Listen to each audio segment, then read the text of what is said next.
buenas tardes, muy buenas noches para nosotros, amigas y amigos oyentes de Colectivo Burbuja. Os doy la bienvenida a un nuevo programa de Economía Directa. Hoy tenemos con nosotros a David Cerquera. Buenas tardes, David.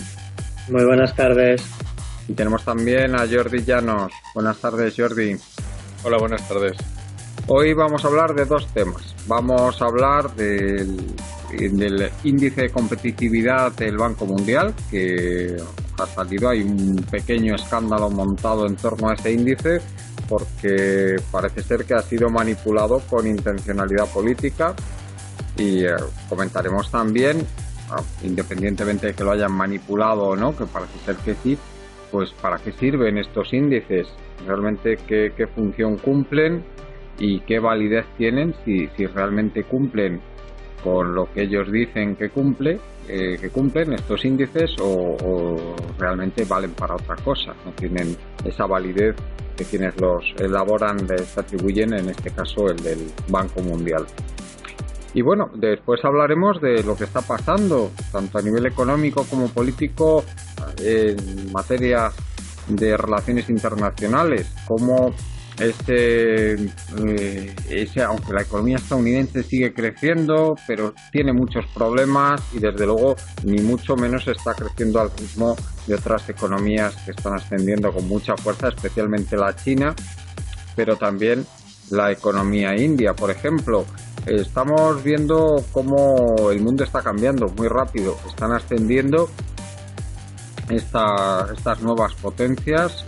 China, recordemos que es un país muchísimo más poblado que los Estados Unidos, tiene 4 veces y pico la población de Estados Unidos, y la India tiene un poquito, según las estadísticas, tiene un poquito menos, o incluso podría estar ya al nivel de China en población, aunque desde luego en volumen de su economía todavía está atrás. Y también han salido algunas noticias de cómo la economía china podría haber alcanzado ya la estadounidense en paridad de poder adquisitivo, no en términos nominales, hablando siempre de PIB, de valor añadido generado por las dos economías. Bueno, empezamos pues con el tema del índice de competitividad. Y Jordi, ¿qué te parece a ti lo que ha pasado con este índice? Y ya, si quieres, aprovecha para decirnos en qué consiste este índice y realmente, en tu opinión, ¿para qué sirve? Bueno, sirve y tiene relación con lo que, lo que ahora comentamos, viene a raíz de las declaraciones del economista jefe del Banco Mundial, Paul Romer, que fue nombrado hace unos meses, yo creo yo, aunque el tiempo pasa tan rápido pues ha introducido una cierta nueva dinámica. Hay que decir que economistas jefes del Banco Mundial los ha habido, digamos, siempre dentro de la ortodoxia, pero economistas, digamos, más rupturistas dentro de esa ortodoxia. Hay solo que recordar que Stiglitz también fue economista jefe del Banco Mundial. Dicho lo cual, Paul Romer hace no mucho publicó un paper donde había una cierta crítica hacia los modelos de equilibrio general estocástico, y donde había un cierto ataque, ya digo, dentro de la ortodoxia hacia todo lo que ha ocurrido desde la crisis del 2007-2008, la crisis financiera global, y la incapacidad por parte de la economía. Por lo menos ha sido, digamos, dentro de la ortodoxia, de los más críticos. Y ha sorprendido un poco porque, por aquello que se suele decir, que entre los bomberos no se pisan la manguera, ¿no? Parece que respecto a un país en concreto, no es que sea una crítica a la propia estructura del índice, que después podemos comentar este tipo de índices, o el de libertad económica, etcétera, sino a cómo se puede manipular, digamos, el ranking en función de cuestiones ideológicas. Y en este caso fue a Chile, ¿no?, con el que Romer ha dicho que ha sido manipulado, es decir, dentro de la multitud de factores que se tienen en cuenta y que forman ese índice, decir que la que la persona que, digamos, desde el punto de vista diseña el índice y lo mantiene es el Sala y Martín, o sea, de todos conocidos, aquí en Cataluña muy activo y seguro que conocido por las chaquetas de colores, ¿no? que lleva, ha sido incluso directivo del Barcelona. Pues Sala y Martín es uno de los principales, o el principal mantenedor de este índice. Pues bien, este índice, Paul Romer se ha disculpado porque en el caso de Chile y con la victoria, digamos, de Bachelet, se perjudicó a Chile en el índice. Hay que decir, por ejemplo, que el índice casi siempre está encabezado, normalmente Suiza, Singapur y Estados Unidos. Durante los últimos años han sido los líderes de este índice y podemos ver por dónde van un poco los tiros, ¿no? De cómo se compone, de cuáles son los factores, digamos, que en síntesis vienen a ser herederos o directos, digamos, directos de lo que se denominó en su momento y que no ha desaparecido en absoluto, aunque ha sido profundamente atacado, lo que se denominó el consenso de Washington, ¿no? Ese consenso neoliberal que impregna a este índice. Realmente Paul Romer no ha atacado al índice en sí mismo, sino que ha demostrado que ese índice, más que una medición objetiva, entra una gran parte de subjetividad o normatividad, es decir, no es una cuestión meramente positiva, sino que es un índice subjetivo que se puede manipular y que se puede manipular ideológicamente, es decir, cuando a determinadas personas que elaboraban ese índice, las políticas, digamos, no en absoluto rupturistas, pero digamos más a la izquierda, por decirlo de alguna manera, en Chile, pues o de alguna manera favorecer al candidato de la derecha, a Piñera, que finalmente se alzó con la victoria en esto, pues se degradó ese índice o se penalizó el índice chileno, bueno, pues como una ayuda, digamos, entre comillas, de algo que en teoría la gente trata como como no lo son en absoluto, pero como unos medidores objetivos de la realidad económica, por decirlo de alguna manera. Aquí vemos claramente que estamos en un terreno profundamente ideológico, como pueden ser los índices del Instituto Cato de Libertad Económica, etcétera, bueno, pues eh, se consigue de alguna manera dar la sensación de que eso es una medida objetiva o bastante objetiva, porque tiene una gran composición de diferentes elementos sobre los que se compone la metodología de ese índice, pero que en el fondo está reflejando una ideología concreta, ¿no? Y aquí se ve que el índice es fácilmente manipulable, se puede subir y bajar, es decir, para atacar a un gobierno determinado, para decir, veis, vuestras políticas están perjudicando a nuestro país, sobre todo viniendo de una institución teóricamente, una institución internacional con prestigio, con cierto prestigio, ¿no? Nacida en su momento de los acuerdos de Bretton Woods, ¿no? De 1945, por los que se fundó el famoso patrón dólar oro, ¿no? Que desapareció a raíz de los acontecimientos de la guerra de Vietnam, en la ruptura que hizo Nixon de la convertibilidad, pero que esas instituciones que en un momento nacieron keynesianas, o al menos desde un punto de vista, se convirtieron rápidamente al neoliberalismo. Este índice se hace desde los años 80 y es uno de los símbolos, como el de libertad económica, de esa ideología neoliberal dominante, y que le da una apariencia de objetividad, y que realmente aquí Paul Romer, atacando un caso concreto, pero que nos da bastante a las claras que estos índices son fácilmente manipulables y son normativos, es decir, son ideológicos Hombre, y van a favor de unos o de otros, claro. para eso a mí el que más me gusta de estos índices es el índice, el Democracy Index, que Ah, ese mola muchísimo porque nos pone como una de las 19 democracias plenas que existen en el mundo, con un 9,58 en proceso electoral y pluralismo sobre 10, un 9,41 en derechos civiles, un 8,13 en cultura política y un 7,22 en participación política y un 7,14, un notable en funcionamiento del gobierno. Entonces, claro, ya viendo este índice, si lo tomamos Además, como muestra de lo que son estos índices, es que le entra a uno la risa floja, ¿eh? ha salido la noticia sobre este índice porque habían penalizado bastante a Estados Unidos, ¿no?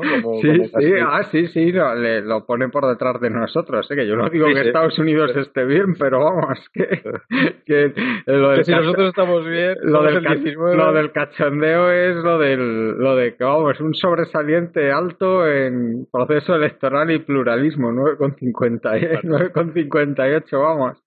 Perdón, Lo mismo que Suiza nos ponen. Y lo mismo en derechos civiles, que Suiza. También ahí David nos puede decir algo. No, perdona, una cosa que he dicho, que no es la Fundación Cato, sino la Fundación Heritage, la que edita el índice de libertad, aunque quiero decir, todos están en el mismo turf, digamos, que son de la misma cuerda, están todas relacionadas, pero le he mirado porque digo, no recuerdo exactamente, la Fundación Heritage. Sí, David.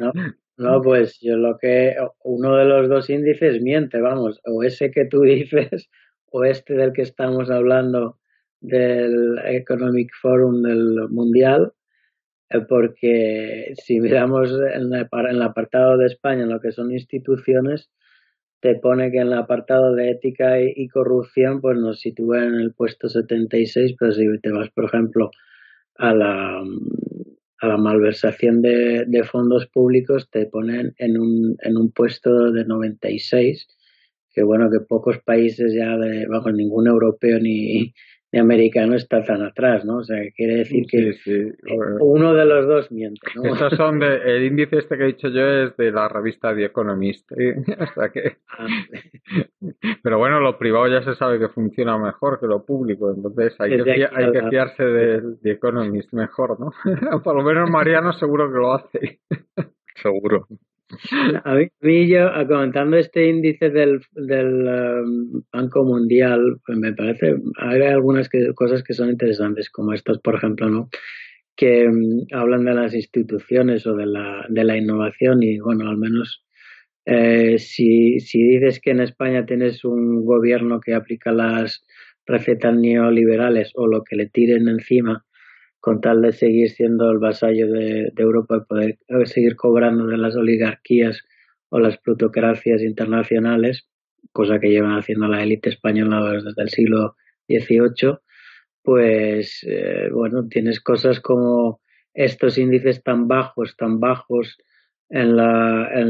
ejemplo, en lo que la confianza que tiene el público en los políticos, que estamos en el puesto 104, en la escala de los índices, vamos, yo creo que en pocos países ya estaremos en la liga de los africanos, y en esto, en la malversación de fondos públicos, pues que estamos en una posición 96, o sea que aquí Salah y Martín, yo no sé si se nota la mano de Salah y Martín contra el gobierno central, pero en instituciones públicas estamos pues de los peores países. Comparamos con el primer país que sale en el ranking, pues como vosotros decís, es Suiza. Y bueno, ahí hay cosas interesantes también, como se dice que hay poca burocracia, que hay mucha innovación en la parte suiza, pues después también es uno de los países en los que más difícil es montar un negocio, más requisitos se requieren, o sea que yo no enviaría a todo este índice a la basura. Lo que sí que estoy de acuerdo con Jordi Llanos es que es tremendamente manipulable, como todas las estadísticas. Sí, parece más bien como una especie como de propaganda pagada por algún tipo de, yo qué sé, por los gobiernos o algo así para que vayan las empresas allí o algo por el estilo, más que otra cosa. Y además, hablando del índice este de democracia de The Economist, hay una cosa curiosísima.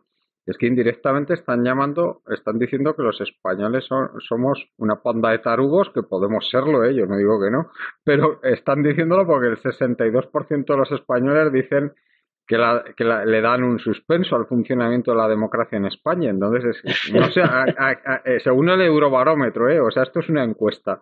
Y una encuesta, o sea, que yo no sé, debemos ser brutísimos los españoles. Es que no nos damos cuenta de lo que nos dicen los expertos. Los expertos Y claro, del 38% que le da el aprobado a la democracia, se supone que si sumamos los votos, pues vamos, es que ni siquiera sumando los votos del PP y del PSOE llega, o sea, que hay muchísimos más que votan al PP y al PSOE que gente que está contenta con la democracia. O sea, bueno, en fin. Entonces, pero estos índices reflejan unas posiciones ideológicas, es decir, claramente, ¿no? Y se hacen pasar como si no lo fueran, ¿no? Como si fueran unas cuestiones objetivas, porque, a ver, los índices miden cosas diferentes, el de competitividad premia mucho todo lo que es dedicación al avance tecnológico, etcétera, pero bueno, ahí como la flexibilidad del mercado laboral, etcétera, ¿no? Son una serie de parámetros que se utilizan y incluso la propia medición de esos parámetros puede ser cuestionable, ¿me explico? O sea, no la productividad, el sentido mismo de la productividad es altamente cuestionable, las mediciones que se puedan hacer. Entonces, claro, son altamente manipulables y por otro lado son altamente normativos, es decir, no son positivos. La aureola de positividad que tienen estos índices debería ser descartada de raíz. Es decir, bueno, y cuando se comparan unos con otros, se ve claramente que los resultados son bastante dispares, ¿no? Aunque no puedan decir, no es que no mide lo mismo, por ejemplo, el de libertad económica y el de competitividad, bueno, pues hay unas discrepancias considerables que están en función de la carga ideológica del que lo elabora, claro. Muy bien, pues yo no sé si querréis comentar algo más sobre este tipo de índices antes de pasar al siguiente tema, David, como quieras. Sí, bueno, aquí por comentar un poco esta tara española que venimos sufriendo, la falta de innovación, la capacidad, hay cosas llamativas, ¿no? Por ejemplo, en el gobierno, ¿no? Lo que hace el gobierno para obtener productos de avanzada tecnología, claves y estratégicos, pues estamos retrasadísimos en el puesto 86 con respecto a otros países.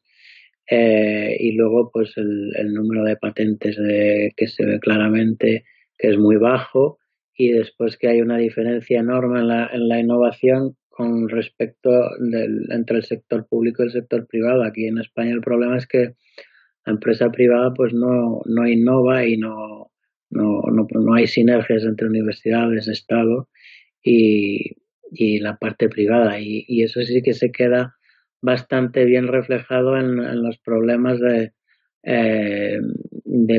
gasto de las compañías en investigación y desarrollo, ¿no?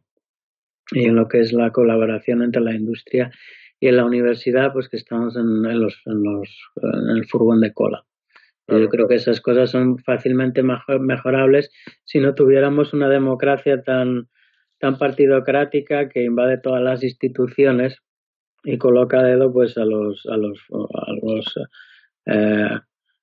enchufados del partido, ¿no? Es que yo creo que estos índices realmente no son capaces de captar las sutilezas de lo que puede ser un régimen como este régimen del 78 que tenemos, ¿eh? Cómo es un régimen que se infiltra pues tanto en todos los mercados o en casi todos, regulándolos a favor de determinados grupos empresariales que son los que salen beneficiados, donde la corrupción pues perjudica muchísimo tantos estos mercados, donde la falta de protección, o sea, el primar un tipo de gasto público frente a otro, es decir, por ejemplo, el que tengamos las líneas de AVE más infrautilizadas del mundo, como se ha sabido hace muy poco, pues el primar ese tipo de gasto frente a tener también la menor ayuda a la familia entre los países de nuestro nivel de renta, en enfrentar esas elecciones, en cómo gastar el dinero público lo que nos hace ver es que realmente luego los costes sociales de todo eso son enormes y todos estos índices no llegan a captar cómo un sistema político como el que tenemos puede dañar realmente pues la forma de vida o las expectativas vitales de la gente en lo material, en lo Sí. profesional. Eso. Sí, es que hay una laguna enorme en lo que en lo que es la ciencia comparativa, la ciencia política comparativa, porque yo creo que están a nivel de comparar peras con manzanas y como dices tú, estos índices, pues por ejemplo, si miras en la parte de infraestructura, que se considera el segundo pilar para hacer buenos negocios, pues bien, vale, estamos muy bien ahí en infraestructuras, pero es lo que dices tú, si estás contando la red de AVE como una buena infraestructura, pues bueno, vas a tener que contar si es eficiente, si es eficaz, si sirve o no sirve, para qué ha servido, ¿no? Eh, hay que analizar, hay que profundizar mucho más en lo que es que haya o que no hayan infraestructuras, ¿no? Porque ahí hay mucha tela que cortar. El AVE, pues un dispendio enorme que responde a los intereses de revalorización del suelo de la clase aristocrática española, de pegar el pelotazo y de beneficiar a las cuantas compañías de infraestructuras que viven de estar ahí a cola de lo público, de estos beneficios. Eh, Claro. y ese es el problema real, ¿no? Que lastra nuestra economía. Entonces tú eso no lo vas a ver viendo que tenemos una infraestructura que está en el lugar 11 del mundo. Y dices, bueno, pues estamos muy bien ahí. No, no, estamos muy mal, ¿no? Sí, sí, y hay muchas cosas, pues eso, que no se captan con estos índices. Ha salido también hace muy poco como en la concesión de ambulancias de Madrid, creo que fue Ferrovial, ¿no? El que finalmente ganó el concurso, el de la sanidad pública madrileña, pero que realmente lo que pasó detrás de todo de que se ganara ese concurso por parte de Ferrovial es que el competidor que tenía una oferta en mucha mejor condición, que las condiciones de la oferta suya eran mucho mejores que las de Ferrovial, pues fue eliminado de la carrera porque directamente le perjudicaron gravemente desde el propio gobierno de la Comunidad de Madrid al realizar toda una serie de impagos con el fin de que no pudiera cumplir los requisitos de solvencia. Parece ser que la finalidad estaba clara. Y previamente a esto, habían cambiado hacía, si no recuerdo mal, unos 10 años la normativa autonómica para que prácticamente ninguna empresa pequeña de ambulancias pudiera cumplir los requisitos, es decir, cargarse a todas las empresas pequeñas de golpe y expulsarlas del mercado. Y este es el modus operandi, el régimen. Esto lo sé de primera mano porque unos familiares míos, pues precisamente tenían una pequeña empresa de ambulancias y lo seguía al dedillo el tema, ¿eh? El- Claro, claro, pues es ese spoil system del que hablamos, esa partidocracia que crea sus redes clientelares y que bueno, que después pues queda muy bien en Bruselas aplicando las recetas estas económicas que están hundiendo cada vez más al país en la miseria. Yo sin ánimo de polemizar, es difícil. Aquí tenemos un problema del huevo o la gallina, ¿no? Me voy a explicar. Es decir, gran parte de la estructura económica, hablamos muchas veces del cambio de la estructura productiva, ¿no? Pero precisamente el orden, digamos, internacional de esa estructura productiva hace que tengamos este tipo de infraestructuras por razones, bueno, pues dentro de la Unión Europea, nuestro trabajo durante mucho tiempo ha sido recibir fondos, pero a veces devolver esos fondos en forma de, bueno, pues dar trabajo, dar captar financiación por parte de Alemania, etcétera. Es decir, formamos parte de una estructura más grande y para mantener esa estructura nos corresponde una determinada superestructura política. ¿Me explico? O sea, la superestructura política es función de en la división internacional del trabajo de lo que nos ha tocado. Y mantener, digamos, a los estados endeudados, a las élites conectadas, digamos, con las élites de otros países, pero siempre en relación de dependencia, hacen que no puedan tomar decisiones autónomas, porque dependen de esas otras élites para poder cambiar. Es decir, ¿qué se necesitaría? Soberanía monetaria, se necesitaría pues una protección de las industrias nacientes, etcétera. Todo aquello que no se desea y por lo tanto esa división internacional del trabajo, el resultado político es ese, pero es fruto de lo otro, ¿me explico? Pero yo lo veo muy Sí, sí, pero fatalista ese punto de eso no se vista, ¿no? aplica a las ambulancias, al negocio de las ambulancias. No se aplica. Lo que pasa, claro, las situaciones emergentes, me explico, sí que, claro, una vez tú tienes ese tipo de políticos y tienes organizado, da como resultado Pero lo que da, ¿no? Pero Da como no, resultado pero hombre, mayor. yo creo que también eh, creo que hay mayor margen de maniobra, ¿no? Que sí que es Sí, cierto que claro. España es una potencia subordinada, pero el margen de maniobra que deja la situación internacional yo creo que no es tan pequeño, que nosotros aquí tenemos una responsabilidad como pueblo también de, Claro. Evidentemente que la tenemos, pero fíjate que, digamos, los márgenes de maniobra cada vez son más estrechos y de hecho, bueno, pues el mantenimiento de los statu quo y de cercenar las libertades en los últimos 10, 15 años y de intentar que nadie se mueva, que nadie que se mueva salga en la foto, cada vez es más patente, ¿no? Es decir, pero de verdad, Jordi, te lo digo como lo veo. Yo, lo que me ha llegado de cómo se toman las decisiones en Europa, que he tenido por las circunstancias de tantos follones en los que he estado metido en los que he estado metido durante estos años, pues alguna vez me ha pasado, me ha llegado algo.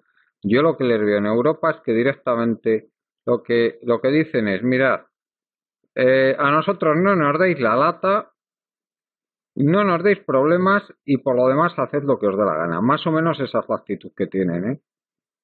¿Sabes? bueno, siempre que se mantenga el statu quo.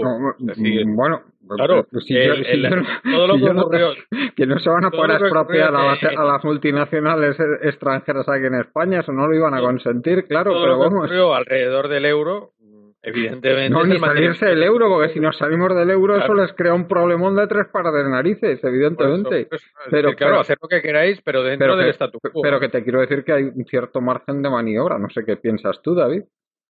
Sí, sí, claro que sí, hombre, sí, España es un paraíso bueno, es una monarquía cocotera y que viene del régimen franquista y que están ahí, pues como decía el otro día, en la impunidad del Estado recuperando eso y a toda suerte de chanchulleos.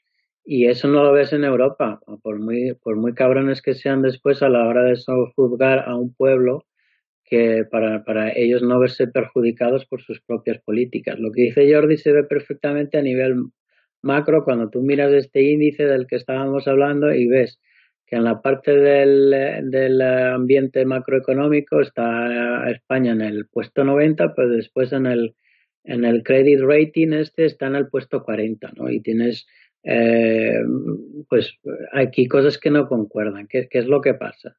Pues que hasta cierto nivel tiene que darse una imagen de Europa que esté unificada, que aparezca como una sola imagen, ¿no? Y con un cierto crédito, pero después en cada país, pues cada país se puede hundir completamente por sus propios gobiernos, ¿no?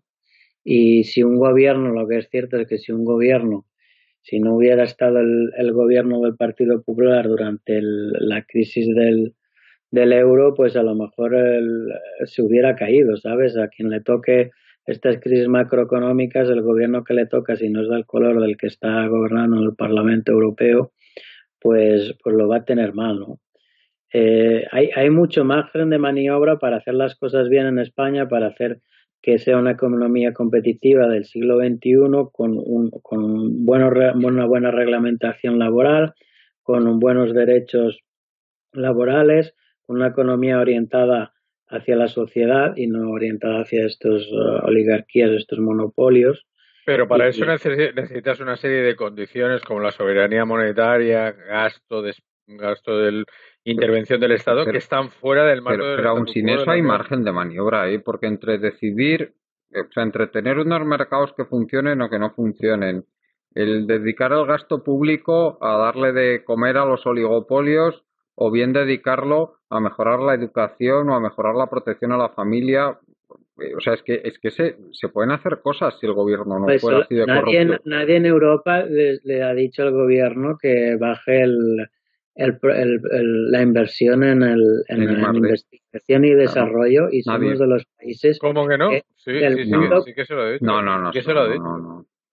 Sí que no Pero, se lo, pero pero si somos el único que lo ha hecho, que no. no, hay más países que han No, bajado no, pero, bueno, tú míratelo la evolución en los últimos 10 años, no te diría creo recordar que casi somos el único, que ha Pues bajado si el. Inglaterra, Alemania, Francia, Italia, Portugal lo han aumentado, España lo ha disminuido, pues dime tú a mí. Es que España no se ha visto perjudicada como Grecia y castigada. Ha tenido un margen de maniobra para mantener ese gobierno que apoyaba a Merkel. Y ese gobierno que ha hecho, pues ir cargándose poco a poco a todos los elementos críticos con capacidad Y, crítica del y, país, claro, y yo no me tanto creo. en la parte económica como en la parte A política. ver, y a ver, Jordi, ¿en algún momento le ha dicho Europa, oye, vosotros seguid dando concesiones de AVE, pero a la vez quitad el dinero de las universidades públicas, que lo han hecho con toda la intención para que los jóvenes que tengan una posición acomodada se vayan a las universidades privadas, que son una auténtica porquería en España, y que son una porquería que a la vez son concesiones también de esta gente? O sea y que están metidos allí, pues todos los amigos del régimen en las Aunque universidades. dentro del paradigma este neoliberal, España lo podría hacer muchísimo mejor de lo que lo hace. Y yo estoy de acuerdo con Jordi Llanos, que llega un momento en el que si se produce una crisis de deuda por un choque asimétrico en una unión monetaria que no es óptima como la de Alemania con Europa, pues Alemania le va a tirar la culpa a los países del sur y así Sí, se va a financiar de gratis. claro, claro. Bueno, y si ganara un gobierno aquí que dijera, pues nada, aquí vamos a hacer la reforma agraria, vamos a nacionalizar la banca, vamos a nacionalizar las eléctricas, las telecos, vamos a coger y vamos a salirnos del euro, pues evidentemente nos laminaban, porque eso sí que no dejan hacerlo. claro. Hace O poco ha sea salido una que encuesta en el Reino Unido donde sorprendentemente la gente era favorable en gran parte a la nacionalización de la mayor parte de servicios, tipo agua, electricidad, etcétera, hasta la banca más del 50%. Es decir, en el reino, digamos, en el país más neoliberal europeo, los sentimientos, digamos, de necesidad de regulación por parte y de nacionalización por parte del gobierno eran muy elevados. En el agua, por ejemplo, que es uno de los servicios básicos que se persigue su privatización, digamos, la mayor parte de la población, independientemente de ideologías y tal, consideraba en más del 90% que era necesario que estuviera en manos del sector público.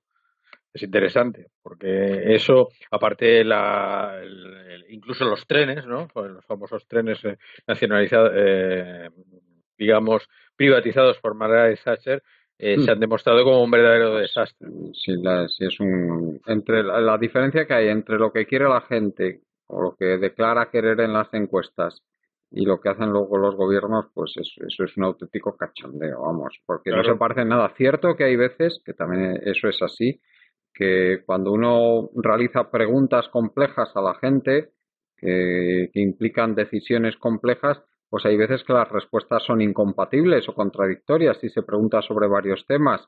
Pero bueno, también es cierto que no se le puede pedir que decisiones muy técnicas que la gente pues de una opinión sobre ello, pero en lo que son temas generales sobre que si la gente prefiere servicios públicos a servicios privados o que si cree que la igualdad salarial tiene que ser mayor o menor, o sea, todo eso, o temas impositivos, si hay que gravar más a las rentas altas o menos, etcétera. Pues bueno, temas de estos, desde luego, no se parece nada a lo que hacen los gobiernos a lo que quiere la gente. Hay una distancia enorme, lo cual demuestra que en todos los países la traslación del deseo popular, de la voluntad popular a las decisiones de gobierno, pues es bastante defectuosa, por lo cual lo de democracia plena me parece que no pasa en ningún lado. Ahora, en unos lados, como dicen, en unos lados peor que en otros, sí. Eso también hay que decirlo. Sí, lógicamente. Bueno, pues si os parece pasamos al segundo tema. David, ¿qué nos puedes decir? ¿Cómo sigue Han pasado 10 años desde que empezó la crisis y desde luego el mundo se sigue moviendo y una de las cosas en las que más se nota pues es en todos estos movimientos que está habiendo con el dólar, con los bonos americanos y en fin, ¿qué nos puedes decir sobre todo esto? Yo creo que la cuestión más importante es la consolidación de China, aunque tenga enormes problemas, pero China se ha consolidado como una potencia mundial, no solo económicamente, sino que está ganando incluso moralmente la batalla a los Estados Unidos, sobre todo desde el gobierno Trump y la crisis financiera, que no fue resuelta por Obama, sino que fue simplemente tapada. Obama lo dejó todo como estaba, pues creando el monstruo que surgió de Trump. Podía haber apoyado al candidato demócrata que realmente tenía una conexión con los desgastes materiales provocados por la crisis financiera, como era Sanders, pero prefirió seguir apoyando al status quo representado por Hillary Clinton, lo que ha dado a la luz pues a un presidente narcisista autoritario con una capacidad de lenguaje que está en cuarto de GB y bueno, esto ha hecho que pierda toda esta capacidad o este bagaje moral que tenían los Estados Unidos de influencia dentro sin salirnos del esquema neoliberal, pero pues que tenía sobre todo el bloque europeo. ¿Qué ha hecho esto? Por una parte, ha reforzado el papel de China, que está reforzando el papel de China en todo el mundo, y por otra parte está haciéndose plantear a Europa que no puede seguir dependiendo de los Estados Unidos, sobre todo en temas de defensa, porque hasta ahora Estados Unidos Europa nunca se ha preocupado de defenderse después de la Segunda Guerra Mundial, porque siempre dependió que quedó completamente arrasada y dependió del poder militar de los Estados Unidos para hacer frente al bloque soviético. Pero ahora ya no y Europa, desde la llegada de Trump, pues está intensificando lo que ya era una tendencia a armarse, a crear un ejército común, cosa pues que pone también los pelos un poco de punta porque ahí la Alemania es un poco la que lleva también la voz cantante y muchas de estas reuniones se llevan en territorio alemán. Y bueno, a nivel económico tenemos esta potencia china que se está haciendo con grandes infraestructuras y proyectos en Asia y que bueno se atreve a contestar la hegemonía del dólar como reserva divisa y pues utilizando las mismas armas, ¿no?, de las agencias crediticias, pues ha salido la noticia de que la deuda de Estados Unidos ha sido rebajada al mismo nivel que el de Colombia por una agencia crediticia china. Esto se enmarca también un poco dentro de lo que es esta tensión que está queriendo llevar a cabo Trump en la parte de Corea, porque al fin y al cabo esa estrategia de tensión en Corea puede desencadenar una guerra comercial con China y es algo pues que desde el principio ha sido uno de los pilares, ¿no?, de Trump, de no dejarse de dejar de comprar tantos productos chinos, ¿no? Pero bueno, esto tiene enormes problemas si uno quiere seguir dependiendo de sus déficits y seguir queriendo imprimir dólares para sostener un ejército global, ¿no?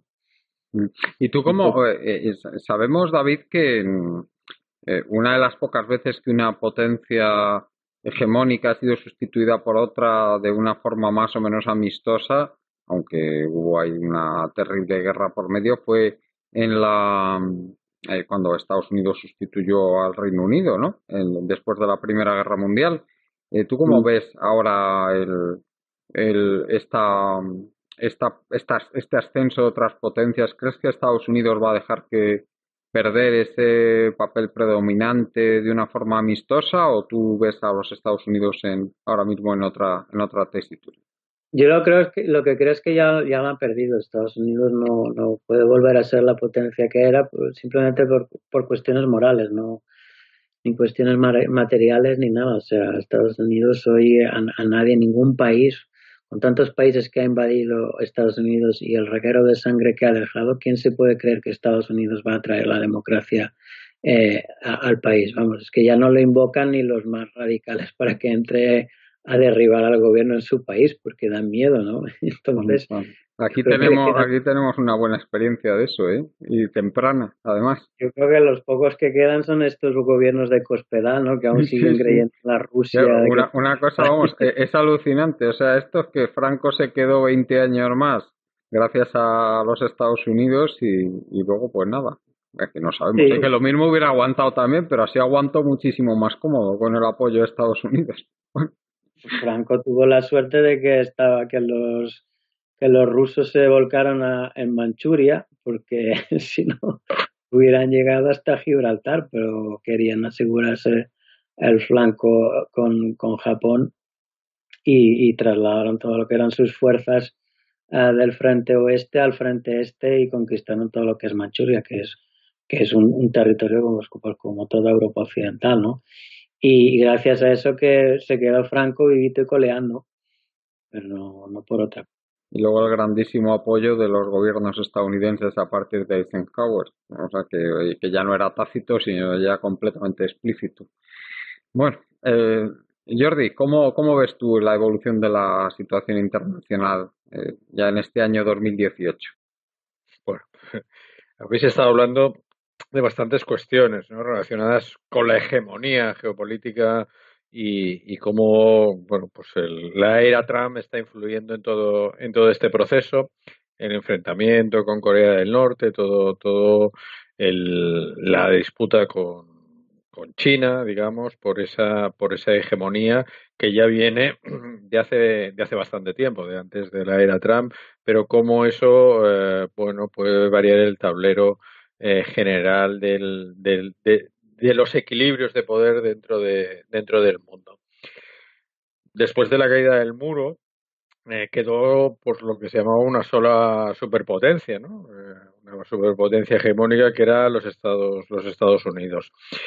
Sin embargo, esa potencia hegemónica venía y nace, como tú bien has dicho, nace en realidad a partir del final de la Primera Guerra Mundial. Lo que pasa es que no se atreve a dar ese paso definitivo, se encierra un poco sobre sí misma y ya después de la Segunda Guerra Mundial, por todo lo que pasa en el periodo de entreguerras, ya toma las riendas. Antes hemos citado el acuerdo de Bretton Woods, que es la plasmación última del poder de los Estados Unidos. ¿Por qué lo es? Bueno, a ver, yo aquí en varias ocasiones he hablado del derecho, de lo que se llama modernamente el derecho de señoreaje, que representa el dólar como moneda de intercambio global y la capacidad que tienen los Estados Unidos de, a cambio de una moneda fiat, es decir, de una moneda fiat, sobre todo a partir del año 71, pero de hecho antes, eso sería un poco más largo de explicar, de comprar prácticamente cualquier cosa y sobre todo las materias primas, ya que estamos hablando de una economía que fundamentalmente pues, consume una gran cantidad, es un gran consumidor de energía per cápita, mucho más que cualquier otro país con muchísima más diferencia y de aportación de materiales que los puede comprar en su propia moneda. Mm, Eso, cuando dijimos si Trump se tenía que, bueno, pues volver, digamos, a una cierta doctrina Monroe, ¿no? Digamos, a América para los americanos, pero sin meterse en el mundo, es decir, volver a ese periodo entre las dos guerras, digamos, a una política más aislacionista. Yo manifesté que eso no era posible porque el poder norteamericano se basa esencialmente en el derecho de señoreaje. Y ese poder, evidentemente, está respaldado por un poder militar que se ha ido desarrollando y que se desarrolló sobre todo a través de lo que fue la Segunda Guerra Mundial y posteriormente ese poder hegemónico que con la caída del muro de Berlín se convirtió en completamente hegemónico, ese poder de proyectar su capacidad militar por el mundo entero, capacidad que aún conserva él únicamente, es decir, a pesar de que hay potencias, etcétera, como China y tal, su estrategia está empezando a construir portaaviones, están empezando, pero la cantidad, digamos, de hardware, ¿no? En el sentido etimológico del término en inglés, ¿no? Que es el equipo militar, ¿no? Necesario para eso, pues lleva una gran cantidad de años diseñarlo. Estados Unidos basa su hegemonía en ese derecho de señoreaje y no puede renunciar a él. Por eso decíamos que los posibles intentos claramente de la administración Trump para volver a una doctrina aislacionista era muy difícil que se plasmaran, ya que los intereses generales de los Estados Unidos por el mantenimiento de esa capacidad de señoreaje son descomunales. Es decir, eh, todas las empresas multinacionales, etcétera, pues tienen. El tema, por ejemplo, que habéis comentado de las agencias de calificaciones, pues tiene mucha relación con los índices que hemos hablado antes.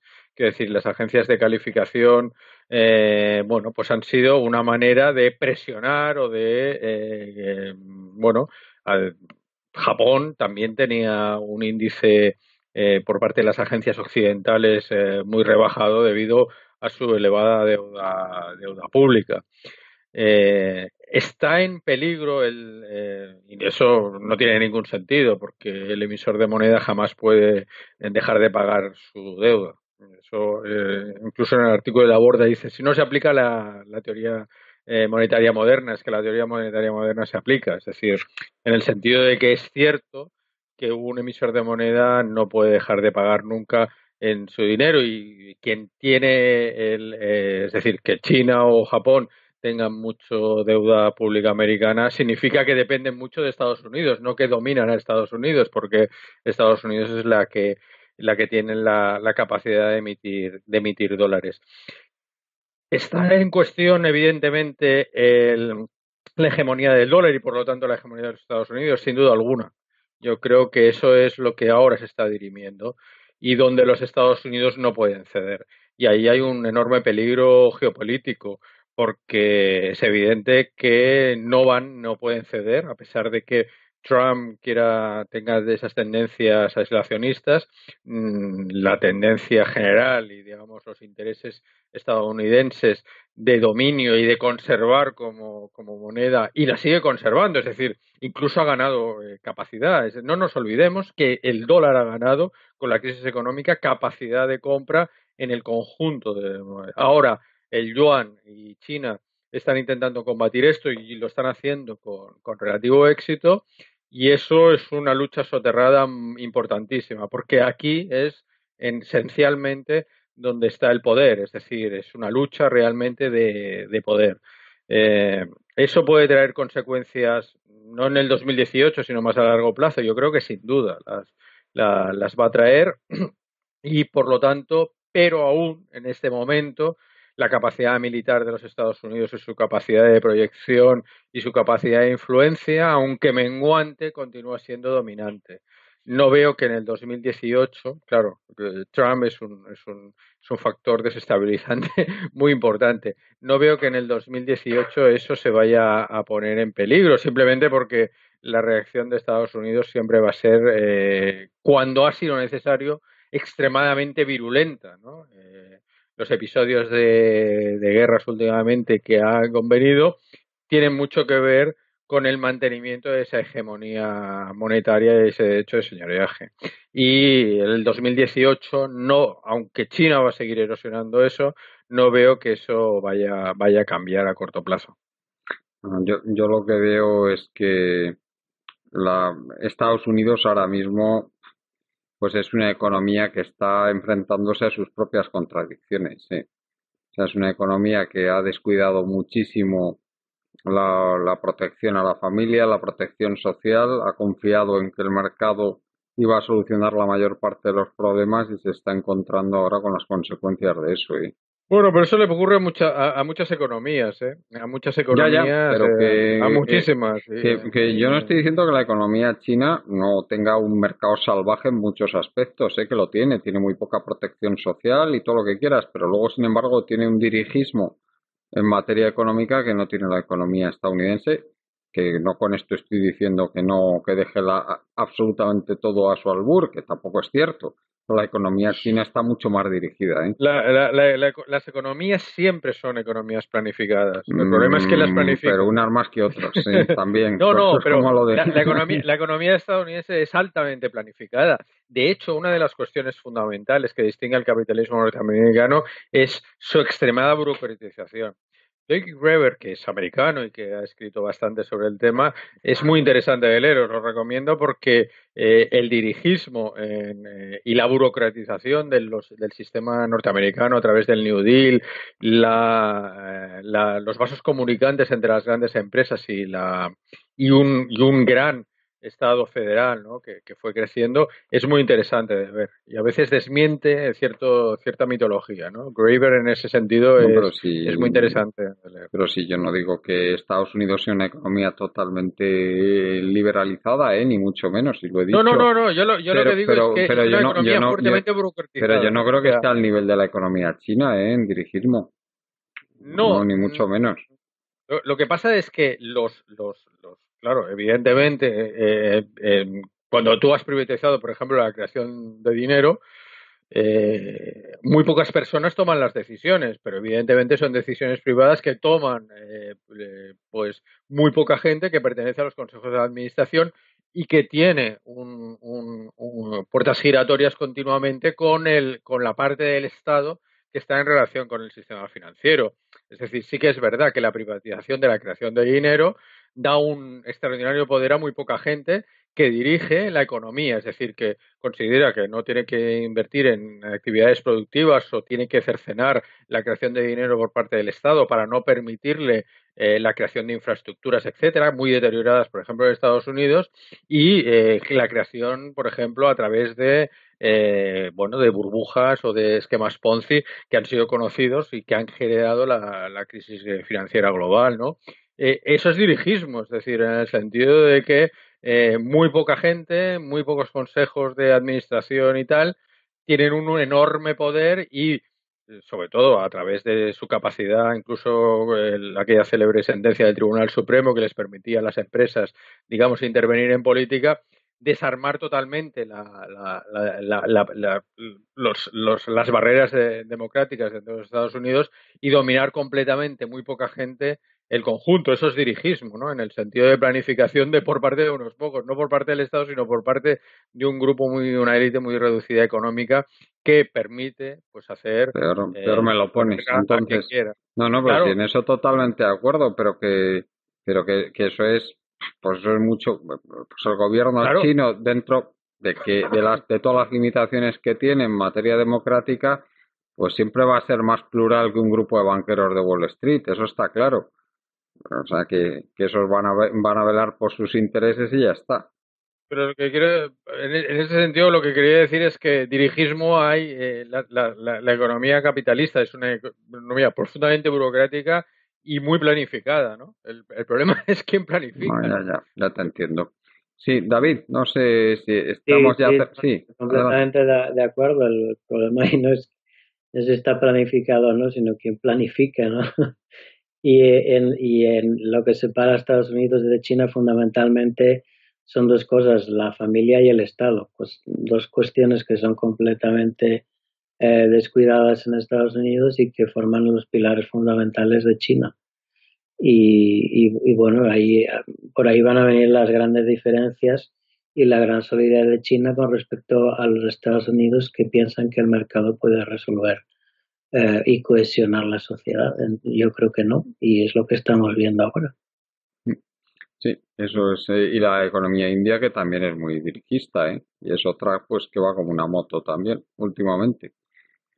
En fin, bueno, pues si queréis vamos terminando ya, ya llevamos Sí, para terminar, simplemente ver Sí, este bloque, si hay más, los países, China es capaz de ir catalizando esta alianza de países para que vayan reduciendo las reservas en dólares, cosa que se producirá paulatinamente, pero que ya se ha iniciado y vamos a ver con qué capacidad tiene China de catalizar esta arma, ¿no? Esta arma que tiene, que es la principal arma que tiene en estos momentos contra Estados Unidos. Lo que a mí me resulta muy preocupante, y no sé si estaréis de acuerdo, es en que el modelo de país exitoso sea un país con tantas limitaciones en cuanto a derechos civiles y democracia como es China.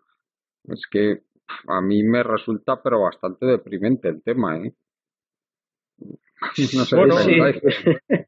sí, si lo piensas así, sí, ¿no? Pero no es que estamos enfrentando simplemente dos países, ¿no?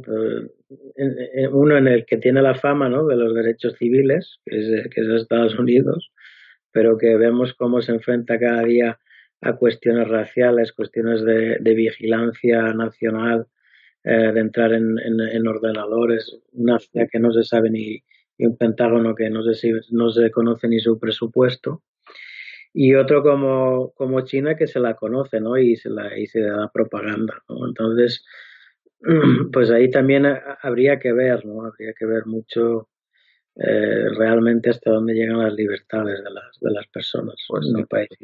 efectivamente.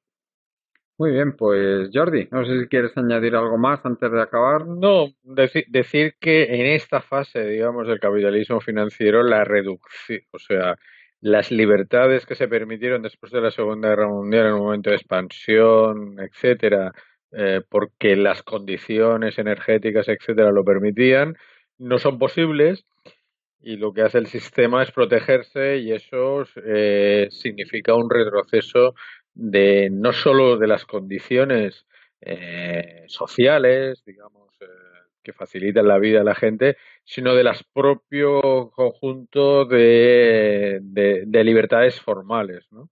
Yo creo que eso es significativo.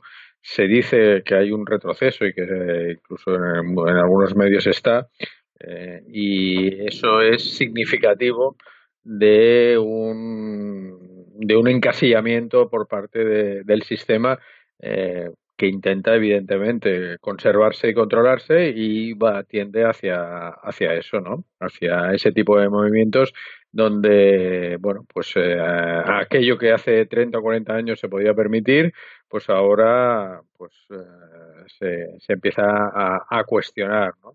Yo creo que el retroceso de las libertades formales incluso en la propia Europa o en España y tal es bastante significativo en los últimos años, ¿no? Sí, y una cuestión que a mí me parece fundamental, ahondando un poco en la diferencia entre China y Estados Unidos, es el confucianismo que todavía impregna toda la virtud pública en China y que es absolutamente desconocido en Occidente y que se sustituye por la fábula de las abejas de Mandeville, ¿no? Y Sí. estas dos visiones contrastadas yo creo que dan mucho de sí.